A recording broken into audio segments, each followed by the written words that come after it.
The whole thing, the whole notion of Shaul HaMelech is really, really wondrous. Kasher avinato. So we know that when a person davens for the Malchut of Mashiach, you're davening for two things. I want to daven for the outer realm and the inner realm, and both of these tzdadim come together with regarding the inyan of Malchut. Again, שני הצדדים הללו בעניין מלכות באים לידי ביטוי בהכתרתו של המלך הראשון, שאול המלך. Am Yisrael ba'al Shmuel HaNavi. Am Yisrael comes to Shmuel HaNavi and says, Tna lanu melech, give us a king. Lichora, it seems, na'agam kashura. Did we do anything wrong? The Torah tells us there's a mitzvah called Tzom Tasim Elech HaMelech. And yet we ask for the melech, and somehow we get reprimanded for it. Lichora na'agam kashura ubikesh lekayem mitzvah b'Torah. They wanted to מקיים mitzvah in the Torah. אבל שמואל הנביא קצף עליהם, והקדוש ברוך הוא אף אמר לו, כי לא אותך מעשו, כי אותי מעשו ממלוך עליהם. So Shmuel HaNavi gets angry at Am Yisrael, and God tells him, listen, it's not you that they're really ticked off at, they're just done with me being a king over them. It's very, very, very mysterious, this whole parsha. And the Rambam explains in Hilchot Melachim, הרמב"ם מסביר שהקצף עליהם היה, that the anger on Am Yisrael was, לפי ששאלו בתרעומת. This is interesting. שאלו בתרעומת. You know what tar'omet means? Tar'omet is anger. It comes from the word ra'am. Ra'am, you know what ra'amim means? Thunder, right? So when they were asking for a king, the Rambam says, they weren't coming from a place of, it would be so geschmack to mekayim the mitzvah of minui melech. It would be a perfect time for us right now to have a king be appointed to us. Rather what? It came from, I can't take it like this anymore. Give us a physical king. And over here, the pasuk in Shmuel Aleph says that Hashem is telling Shmuel HaNavi, it's not you that they're mad at. They don't like the way that we're operating. Hashem is telling Shmuel HaNavi, they can't stand this like inyan of me being a melech and I'm so mysterious. They want a physical person. So the Rambam says that's why sha'alu betar omet, the way they came about asking for a king, lo sha'alu lekema mitzvah. They weren't asking to mekayim the mitzvah, to fulfill the mitzvah of having a king. Ela mipnei shekatzu b'Shmuel HaNavi. It was what? That they were done with Shmuel HaNavi. They were just done with the whole thing. They wanted a new way to be. So it's actually very pretty eye-opening, because the way I always learned this growing up was that they just wanted to be like the Goyim. So they saw that non-Jewish nations had kings, and they were like, we have to have a king also. And that explains why their way of requesting a king was off. But here it's a little bit deeper. Here, not a little bit deeper, it's way deeper. Here it's almost as if the Torah, the Navi is telling us, we find out that what they really wanted is that they couldn't figure out a way to have this one-on-one relationship with Hashem, and that's why they asked for a king. And therefore, they get patched for such a thing. That's not the way, that's not how you come about asking for something. Now, just a little bit of a tangent. You could do this thing with you could do this analogy with almost a lot of different things, where you think like you're asking for something right. You're asking for the right thing. But you're asking from ulterior motives that mess up the whole purpose. Like what? Let's give an example. Think about it, be creative. Hashem, find me a chassan. Why?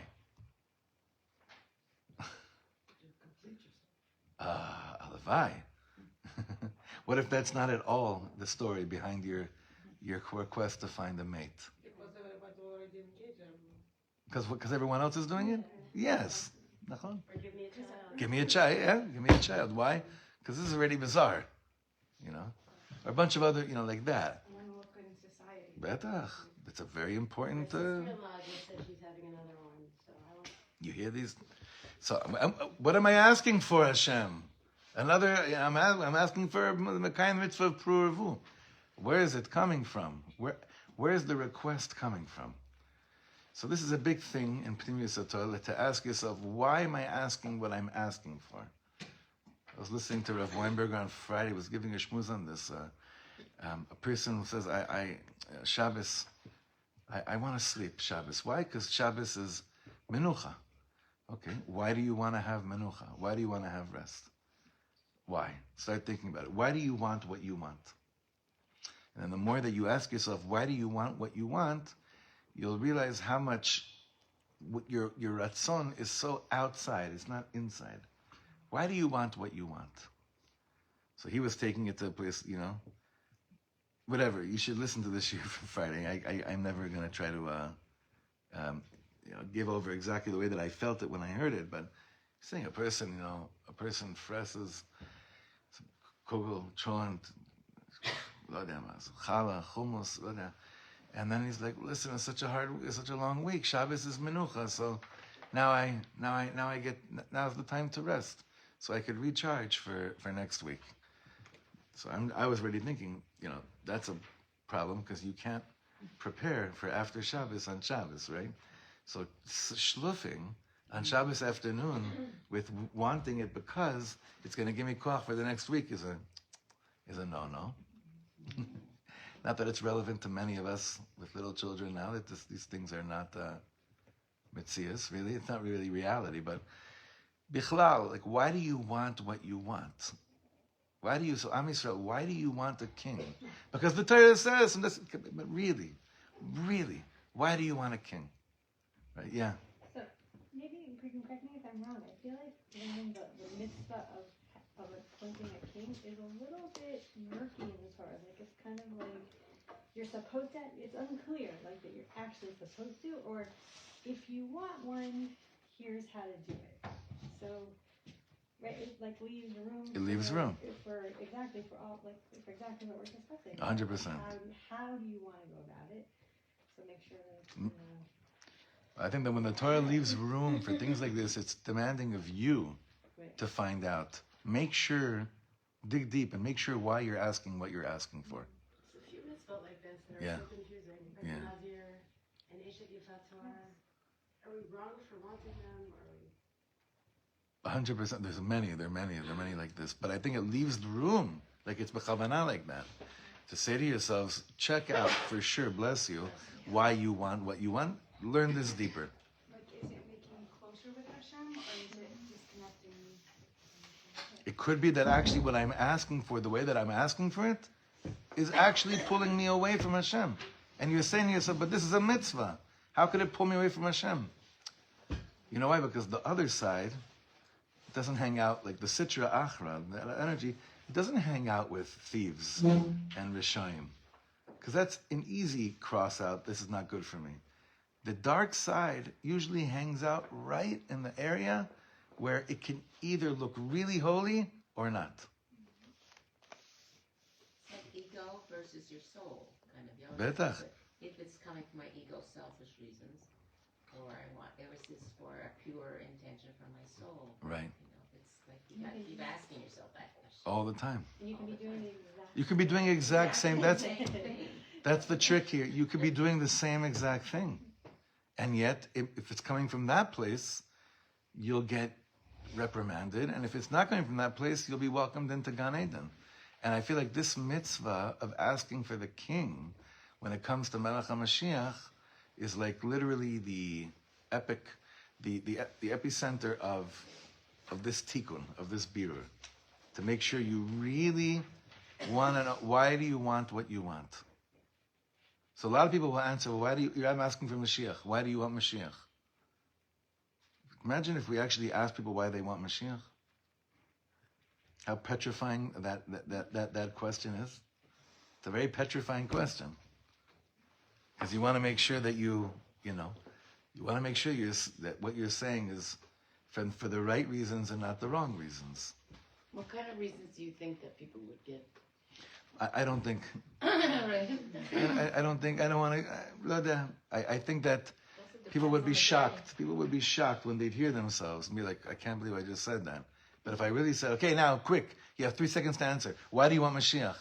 And if you don't answer in 3 seconds, you can't answer. People will say, well, shoot from the gut, right from the hip. Then they'll say things and be like, no. And then they'll say to themselves, it's got to be deeper than this. It's got to be deeper than this. Okay, bottom line over here. בתורת החסידות מוסבר שהקצף נבע מהעובדה ששאיפתם של בני ישראל למלך לא נועדה לקבל את העניין הפנימי והעמוק שבמלכות. This is beautiful. I mean, it stinks, but it's beautiful. Saying the anger in Am Yisrael was that you asked for Malchus and you weren't touching the pnimius of Malchus. You were only asking for Malchus from the outside. אלא הם ביקשו רק את הצד החיצוני של המלכות. Right? They asked for the outer realm of Malchut, of having a king. Melech leshaftenu kechol hagoyim. Hashem, Shmuel, look at all the other nations. This seems to be working for them. They look like really civilized people. Looks like there's harmony amongst them. They have their courts in place. They have their tarbut, their culture seems to be respected and admired. Hashem, we need a judge. We need a king, that it will be for us like we see by all the other nations. That was the lashon they asked for. So, atzad hachitzoni shel malchut, the outside of malchut, shekmoto yesh gam beumot haolam, that we see this by other nations of the world. What's the outside realm of malchut? Shmirat hasdarim atkinim shel hachaim. You know what that means? Seder, order. Everything should add up, Everything should just really not get, non-anarchy, right? That's what it is. Tzarich melech kedei lashlit chok v'seder. You need a king to come and say, Chevra, law and order. Sheken ilmale mora'a shel malchut, ishet ve'eu chayim belaot. A famous statement from the Mishnah, from Perek Avot, that if there isn't the fear, the being in awe of kingdom, of malchut, people would swallow each other up. So there needs to be set in place, but that's all the outside of it. That's not the inside of why a Jew asks for malchut. That's just the outside. Be'am Yisrael tzarich melech kedei lahashlit et chukei Torah. We're still talking about the outside right now. Am Yisrael needs a king in order to come and govern over the Am through the laws of the Torah. Limnoa pratzot badat, to make sure there aren't any, a pirza means a... Yeah, it means like literally, in literal translation, it means like a breaching. Yeah, a breaching in religion. Uleharim et karna shel Torah, and to lift up the light of the Torah. Harambam metaer tafkido absisi shel melech, and the Rambam says this in Hilchos Melachim, et tafkido absisi azeh shel melech, utiyeh megamato umachshavto leharim dat haemet. His whole purpose and his machshava should be to lift up the truth of the Torah, ulemalot haolam tzedek, to fill the world with justice, ulishbor zroa reshaim, and to crack down on all the evil ones, uleilachem milchamot Hashem, and to fight the wars of God.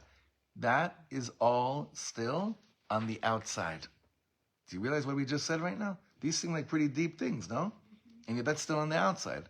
What did we say? He has to lift up the religion of truth. He has to fill the world with justice. He has to knock out all the evil people and to fight God's wars. And that is still all on the outside. What's the inside of a melech? Ulam lamelech shamur tafkid pnimi yoter. The king has a deeper job. B'sha'a she'am kvar omed bedarga nechona shel tzedek ve'yosher ve'irat shamayim. When the people are already on a level of righteousness and justice and fear of God, או אז תפקידו של המלך לרומם את העם לדרגות עליונות יותר של דעת ושל התקשרות עם הקדוש ברוך הוא. In other words, a king has to be the manifestation of the song higher and higher, higher and higher. Yeah, it's actually about going much higher and deeper once law and order is established. Once there is a presence of God in my life, in fact, that's when Mashiach is like, okay, now I can do what I really want to do. And what's that? I want to bring down da'at of Hashem, the knowledge of God, the wisdom of God, and to connect to Hashem so much deeper than whatever you thought it was until now. So now the question is, what are you asking for when you're asking for a king? Are you asking for a king to just instead, to make sure that there's law and order? Or are you asking for the king for the deeper reason? That the king will bring down to me what it means to be one with Hashem that can't be done in a world that's still in a state of chaos. In a state of chaos, the king has to worry about making sure the chaos ends. But that doesn't end the job of the king, King Mashiach. That doesn't end there. It only it's to a certain extent, his real job, what he really wants to do, only starts then. I shared with you that there was a beautiful teaching. Do you know Rabbi David Foreman? So you all know him, right? I think I shared this with you. His father was very close to Reb Shlomo Katz, and he actually was the signature. He's the one that signed off on the lease of the House of Love and Prayer in San Francisco. And he died right before his son became bar mitzvah. And Reb Shlomo really took him under his wing, this 12-year-old boy.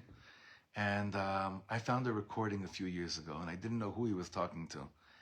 But he kept on saying, David, come here. Let me tell you about your Abba. And then he said to him the following thing. I bumped into him a few years later, Rabbi Foreman in New York, and I asked him, and I said, I have something amazing for you. And I gave him the audio. It was very, very special.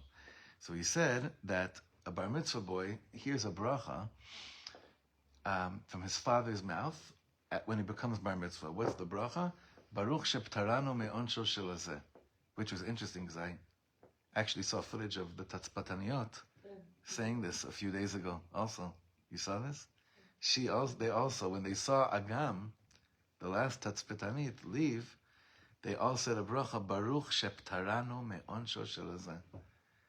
It's so deep. What's so deep is that it has nothing to do with meaning it's their perush. It's bichlal. No, we've never said that bracha unless it was in the context of a bar mitzvah boy. But the pshat of it makes much more sense with the Tatzpataniyot saying Baruch sheptaranu me'onsho shelazeh. How do we usually explain that bracha? On the pshat, it's a very shallow bracha, right? What's the pshat? A father gets up at the moment his son becomes bar mitzvah boy, and he says, "It's all on you now." Right? And everyone's like, "Mazel tov." He just said, "It's all on you." How could mazeh? So Reb Shlomo said like this, and it's really this is the bracha that he gave Rabbi Foreman when he was turning bar mitzvah in the House of Love and Prayer. He said that for a father, a parent has to teach their children the difference between right and wrong. What's mutar and what's asur. You don't cross the street when there's a red light. You don't hit someone. You don't hurt someone's feelings. And that's basically as much as the father could teach a kid when they're a kid. But then when they become bar mitzvah, they go through some level of spiritual puberty as well. And now they're opening to learn things that are much deeper than just right, wrong, yes, no. Now parents can teach a child deeper secrets about life. So for a parent, it's actually a punishment that what they want to give over to their child, they can't really give over until a later stage in life. So that's the pshat of, well, it's not the pshat, it's the drash of Baruch sheptaranu me'onsho shelazeh. Father says, oh my God, I'm done with that level of relationship of just being able to, just having to tell you to teach you the difference between right and wrong, good and bad. That's like an onish for me. Now I could give over to you the secrets of the world. So he was telling Rabbi Foreman, now your Abba, trust me, that chinuch, he says, even though your father just died, I think his name was Moshe Foreman, or Maurice. Moshe, I think it was probably Moshe Foreman. He said, now, even though your Abba's in Shemaim now, trust me, he's giving over to you he's saying the bracha, Baruch sheptaranu me'onsho shelazeh right now too. Because now he can give over to you, through your neshama, much more deeper things. Why are we saying this? Because Mashiach, on the first realm, the outer realm, like we're learning it, is like a kid till they're 13. Then when that's established and we become people with a basic sense of godly awareness and loving of Torah and fear of heaven, now Mashiach's like, okay, you thought that was cool? You thought that was important? Do you know what you're in for now? Now I'm going to take you higher and higher and higher and higher. Now I'm going to bring to you the oneness of God and the connection to God in levels you never tasted until now. That's the pnimi. And the Torah is saying to us, is that why you're asking for Mashiach? Or not? Why are you asking what you're asking for? Is it for that? Or is it just because kechol hagoyim? Or because of we need law and order? What are you asking? Why are you asking what you're asking for? So the same thing, so now that we learned this, and I asked each of you right now, why do you want Mashiach? You have 3 seconds to answer, so you'll have a better answer. Right? I'll have a better answer. Let's just come up with it right now. Why are we asking for Mashiach to come? Go higher and higher. To keep on, to go deeper and deeper. In our human defense, Yeah. we're created a certain way, right? There's Maslow's hierarchy of needs. We need law and order, we need security and safety before we can want higher order. For sure, it doesn't. So I'm saying that our immediate reaction, when I just say, because we want a higher and deeper understanding, considering what we're living through right now, I think we all want law and order, we want safety and security. And then when all the trauma reduces, then we can think about higher. You're right. We can think about it all. Now that we have awareness of the next level, we can add it to the... Right, but during a siren, chas v'shalom, if I ask you the same question, you're not going to say higher and higher. You're going to say law and order, law and order. Yeah, that's right. It's a very... We can't beat ourselves up for, oh wow, I can't believe this wasn't my automatic answer. But it wasn't... At the same time, a little bit. Like during a siren, like we take our kids in and we try to like sing with them, and we try to we try to make it like Right. Hashem, let's make this an experience, make it an opportunity, you know. So yeah, even though that's not natural, we've seen people act like that quite often, almost all of us. So sorry. The Hatufim, like in Right, Gaza, right. you know? They weren't acting. Based on what we're hearing from a lot of their stories, none of them were acting the way a natural person would react to such suffering, right? It's So, very similar when Rav Shai Shachter came and spoke in our shul. Yeah. And he spoke about working in Camp Simcha. right, And he said that some of the campers really surprised him. right, They came to him and said, there was days when I was in the hospital, when I didn't know if I was going to live or die. I never felt closer to Hashem. right. And I missed that connection. Now they're in remission and they feel like they don't have that Nachon. direct connection to Hashem anymore. And I kept thinking about that with the Hatufim. Meaning that's where it's coming from. Where they were. But is there such a big difference between that and us having to run to the mamads? Super. No. But I think I think all of us share. I mean, I don't think there's one person in here that heard the siren and had to grab their kids, and was like, and their heart wasn't pounding like a maniac. I think everyone was. We've all tasted this. I think this last year and a half. I think at a certain point it doesn't hit us like the first few times, but I think to a certain extent it definitely does. So I feel like we have access, and I think that's what you're kind of saying, Javi. Like, we have access to living like that, not constantly, but sometimes. We've seen how we responded.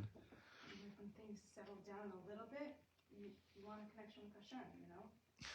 I don't know. I'll share with you something I can't believe I'm sharing, but I think it's so shayach to right now. A month ago, a friend of mine called me repeatedly. I was in a shul meeting. There was I was with 6 people, and a friend called me over and over and over again. And this is a friend that knows if I don't answer, I can't talk now. So this was very bizarre. So I finally answered. I was like, "What's going on?" And I see him lying down in a dentist chair or something. And he's crying his eyes out. Now, it was also nighttime. It was very weird. I said, what's going on? And he looked at me and he said, me, you, and Hanan ben Ari could bring the Mashiach if we decided to do that right now. He was on drugs. I said, where are you? I said, where are you? What's going on? And why are you in a dentist chair? So he was in the middle of receiving a ketamine treatment, right? No. So this is very interesting. So you can't deny that when you're hanging out with this, it does take you to some very, very, very inner ratzon. The whole issue we always know is that, what do you do with that? Gewalt. So you know that that's what you want. So I stayed with him. So I was like, listen to me. I believe you. And I just said, he said, no. I'm like, no. I said, I believe you. No. I'm like, because he was expecting me to say, you're crazy. I kept on saying, I believe you. You're right. But the defense mechanism was like, what do you say? I'm like, listen to what I said. I believe you fully. And I stayed with him on, I was like, and he wouldn't let me get off. And how am I going to explain to the chevra there? Saying, listen, this is an emergency. So I said to him over and over again, I believe you, but I have one request. I'm begging you.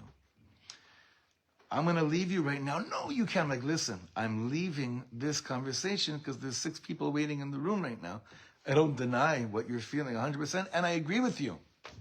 100%. If we really wanted, it would be any people in the world, if they really wanted Mashiach, they could. He just felt that. I said to him, I need you to call me 20 minutes after you come down from the treatment, and I need you to tell me exactly how you're going to take what this feeling is right now and do something with it, and I'm going to help you. You figured out what his insides want. No? What do you think? He didn't call you that. So, as much as this new world of medicine is being developed and we're being exposed to it more and more and more, I'm much more interested in figuring out the lemaisa. You know, I'm much more interested in that. It's much more. You talk about healing. The healing wouldn't be to discover this is what I want. The healing is discovering, and this is how I'm going to do it. So I'm sharing this because it's bringing up a lot of things. Like deep down inside is the desire to just not have chaos and wanting law and order, or is it to really connect to the divine oneness of Hashem? Especially according to the daily Tanya these last few days. So deep down inside, my ratzon pnimi biyoter is the real reason of Mashiach, of wanting Mashiach. What you're saying is correct. I need to get access to the real ratzon deep down inside, and I can't in a state of chaos. I pashut can't. So even when I'm davening for Mashiach, I feel like combining the two worlds is basically saying, HaKadosh Baruch Hu, you know that asking for Mashiach or keeping Torah and mitzvahs and living in Eretz Yisrael while there's drones and bombs and rockets shot at me, the extent that I could really ask for it in the right way and do it in the right way is so limited. So I'm asking you for law and order for the sake of the deeper stage of our relationship. Is that seems to stem, no? You're right, 100%. And most of us, while we're grabbing our kids going into Mamad, we're not thinking of higher. No, we're not. But the neshama, and you really have to learn the Tanya to understand this, the ahava mesuteret, what's called the embedded love, that's deep, that usually is dormant, and then gets wakened sometimes. That's what, the deeper love to Hashem is not asking for law and order. Because that should be a given, humanity. The deep love is to Hashem is asking for a Mashiach revelation of God, which is what the real reason of the inner realm, the inner chamber of Mashiach's work. Someone had a hand up here? Yeah. Like, I can understand, like, when coming out of Mitzrayim and that low level, right, of where they were at, and then lifting, learning more and more, and feeling more and more, and seeing Hashem, right? But now, with really not seeing, and it's, Hashem, and he's not revealing himself as much, but although you have to look, and he is, but, and then hearing about this, like, 50th gate, or this 50th door, I don't know what that means, and I don't know if it means, like, what higher means, like, oh, Mashiach got to, like, the 49th, and then, there, it was meant to, also, I don't know if that was the lower, or if that was the higher. No, it's also, it works both ways, this. Right. Yeah. Is that what you mean by higher and higher? Like, what does higher mean? I'm going to read the words again that he says over here. And I'll translate it literally. Tafkido shel Hamashiach, the job of Mashiach, leromem et ha'am, to lift up the people, ledargot elyonot yoter shel da'at, to higher levels of the knowledge of God, v'shel hitkashrut im HaKadosh Baruch Hu, and of connection with Hashem. So it's connection. Bless you. Yeah, it's not just that. Well, in Hebrew, knowledge actually means connection. V'ha'adam yada et Chava ishto. Adam knew his wife Eve, we always say biblically, like the connected, that's what it means. Yeah. So I think also part of the problem with connecting to the higher and higher is that besides the warm, the situation we're in now, just the world in general, without being like with the law of the Torah, it's hard to picture the world going to that higher place, in the whole entire world, because it's not even in the first level yet. Nachon? It's true. You have to have what's called Mashiach eyes to even act with any of these things. Mashiach eyes means I'm looking at the world, but not with eyes that see what's in front of me. I have to look at the world with different eyes. And I think the Hasidic masters give us that. I think that's the whole point of Hasidus. I think that all the tzaddikim, all they did was to give us like this corrective lens where it's like, here, listen, use these.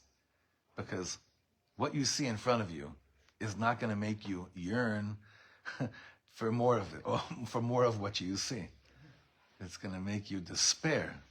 And what the Hasidic masters, for me at least, what they do to me, is that they show me of like, this is what the world could look like, and this is actually what you really want. Put on these lenses. Put on these lenses. Okay, let's do one more paragraph. Al HaMelech HaRishon, Shaul ne'emar, Mishichmo v'mala gavoa mikol ha'am. It says in Sefer Shmuel that, what does it mean that he was higher than the rest of the nation? Was he taller? So he actually was very tall. But hakavana inena legova gashmi bilvad. We're not speaking that he was taller than everyone. Ela bikar legova ruchani. He was spiritually higher and taller than everyone, which makes our questions in the beginning of the shir even that more relevant. Because if you really are that spiritually so high, his life story continues to be so mysterious. Shaul HaMelech. Whatever, I don't want to harp on it anymore, but it's very, very... If anyone has any good Torahs to help me, I got stuck with Shaul this last year, and I really need to figure out a way how to come out from it. But he caught me it's my Indian, I'm saying. I need to just learn a better Torah to understand him. HaMelech omed bedarga ruchanit gvoa beyoter. The king, spiritually speaking, he's situated in a much higher level than anyone else. Betafkido lehalot et ha'am ledargot ruchaniyot na'alot. And his job is to elevate the people to high spiritual states of being. She'ha'am mitzad atzmo, these states of being, the people can't get there on their own. She'ha'am mitzad atzmo eno yachol le'agia le'en. So, that was the job of the king in the time of Shaul HaMelech, in the time of David HaMelech, in the time of Shlomo HaMelech. That was the job of the king. But unfortunately, when we asked for a king, we weren't thinking about those things. Now I'm going back to what you said again, Yaron. Because I don't think that the reason that they asked for the king on a pshat level was law and order so much as it was because of kechol hagoyim. That was really why the Torah has a problem with the way that we asked for a king. Because if you're in a state of chaos and you ask for a king, the Torah is not going to come and say, how could you ask for such a thing?